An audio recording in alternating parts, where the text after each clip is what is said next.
네, 그러면 대단원 2, 송의 발전과 정봉왕조의 활동 문제 보도록 하겠습니다. 자, 문제 보겠습니다. 가 왕조에 관한 설명으로 적절하지 않은 것을 고르는 문제입니다. 자, 그렇다면 요 가 왕조가 어느 왕조인지 알기 위해서는 주변국들을 살펴보는 게 좋겠죠. 보겠습니다.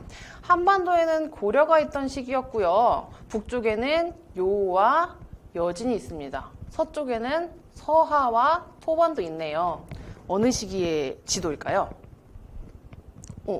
수도에 카이펑포슈도 있고요. 네, 바로 북송시대입니다. 그렇다면요, 여러분, 여기에 요가 아니라요. 요가 아니라 여진이 세운 금이 있고 금이 카이펑까지 이만큼 먹은 상황이라면 요 밑에 있는 왕조는 어느 왕조입니까? 네, 그때는 남송시대이죠. 이 송대는 각 북방민족과의 관계가 굉장히 중요하게 출제가 되기 때문에 요와 북송 그리고 금과 남송 이렇게 연결지어서 여러분 기억해두면 되게 좋을 것 같아요. 그러면 선지 한번 보겠습니다. 자, 우린 선지 중에서 북송에 대한 설명으로 옳지 않은 것을 고르면 되는 건데요. 1번 보겠습니다. 생목인이 재정 업무를 담당하였다. 생목인은 어느 시대에 활동하던 사람들인가요? 네, 원에서 몽골인들과 함께 지배층을 형성했던 사람들인데요. 여러 가지 종류의 사람들이라는 뜻이에요, 생목인이. 이때 생목인들은 주로 이슬람교를 믿는 위구르인들이나 페르시아인들을 지칭하는 말들이었습니다. 그들은 보통 원에서 돈을 만지는 업무, 재정 업무나 상업에 종사하는 사람들이었어요. 자, 그렇다면 1번 벌써 적절하지 않은 것 맞죠? 그렇지만 우리 밑에 선지도 다 함께 다시 보도록 하겠습니다. 자, 2번 교자라는 지폐가 거래에 이용되었다라고 해요. 지폐, 교자라는 지폐. 자, 여러분들 중국사를 공부하면서 기억해야 될 지폐가 크게 3가지 정도가 있는데요. 하나가 교자, 그 다음에 회자, 그 다음에 교초나 보초 등이 있습니다. 자, 교자는요, 언제 주로 사용되던 지폐냐면 북송 시기에 사용되었고요. 그 다음에 회자는 남송 시기에 주로 사용되었습니다. 그리고 교초나 보초는 이후 시기인 원대에 사용되었어요. 자, 중국사를 통틀어서 여러분들 지폐 이름을 이야기하는 것들은 아마 거의 이게 대부분일 겁니다. 그러니까 교자나 회자, 교초나 보초가 송대와 원대에 주로 이용되었다라는 걸 알아두시면 좋을 것 같아요. 자, 송대에는 굉장히 상거래가 활발해지는데요. 이전까지는 거래 규모가 그렇게 크지 않았다면 이때부터는 거래 규모가 굉장히 큰 거래가 많아지게 됩니다.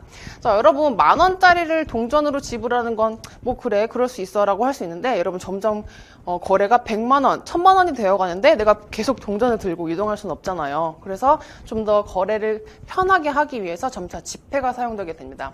자, 송대부터 사용된 이 지폐는 전 세계에서 최초로 사용된 지폐라고 하니까 기억해 두시면 좋을 것 같아요.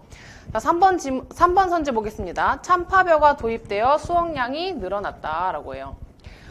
송대에는요, 농업도 굉장히 발달을 하게 되는데요. 용골차 같은 새로운 농기구도 많이 사용이 되고 모내기법도 사용되고 시비법도 사용되고 하면서 굉장히 농업 생산량이 늘어나게 됩니다. 자, 특히 어떤 일이 있었냐면 요 밑에 베트남에서 참파벼라는 새로운 품종이 들어오게 되었어요. 이 참파벼는 빨리 되게 자라고 이렇게 벌레가 잘 먹지 않아서 1년에 2번이나 수확하는 것이 가능한 벼였다고 합니다. 그래서 여기 창장강 이남, 여기 양쯔강을 창장강이라고 하거든요. 창장강 이남 부분에서 참파벼를 기르게 되면서 1년에 2번이나 수확을 하게 되니까 농업 생산량이 엄청나게 늘어나게 되었죠. 그래서 이때부터 여기 화북 지역보다 강남 지역의 생산량이 월등하게 앞서기 시작합니다. 자, 4번 선지 보겠습니다. 막대한 세폐의 부담으로 재정난에 시달렸다. 자, 세폐하면 기억해야 될 북방 민족들이 있죠. 바로 여진 그리고 그 이전에 거란이 있습니다. 이렇게 쓸게요. 거란, 여진은 나중에 국호를 금으로 바꾸죠. 자, 송대는 계속 이 북방 민족과 대립을 하게 되는데요. 송을 세운 송태조 조광유는 이전 시기 당대의 절도사, 특히 무관들이 이렇게 횡포를 하면서 나라가 굉장히 어려웠던 걸 봤던 사람이에요. 그 시기를 직접 겪었던 사람들이고 자신도 또 그러한 출신이기 때문에 송을 세우자마자 무관들의 권력을 굉장히 제한하려고 노력을 합니다. 그래서 문치주의를 선택을 하게 되고요. 그러니까 무관보다는 이제 문관을 우대하면서 점차 국방력이 약해지게 됩니다. 국방력은 약해지고 있는데 계속 북쪽에서는 이민족들이 침입을 하고 위협을 해요. 하지만 송을 그거를 막아낼 수 있는 방법이 없었기 때문에 계속해서 대립을 하다가 결국 은이나 비단을 세패로 주고 평화를 유지하게 됩니다. 그래서 송대에는 막대한 세패 부담을 계속해서 지불하게 되면서 재정난에 시달리게 돼요. 그래서 이것을 해결하기 위해서 나중에 왕한석이 신법이란 걸 실시하려고 하기도 했었죠.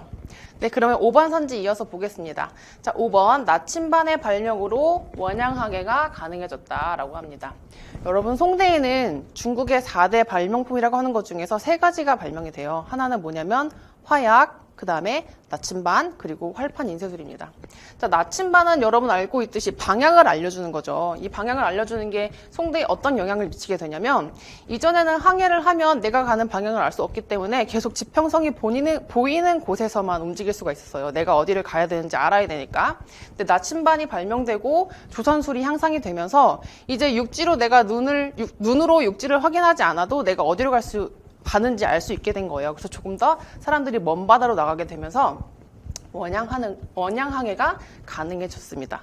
자, 그렇다면 이 문제의 정답은 1번이죠.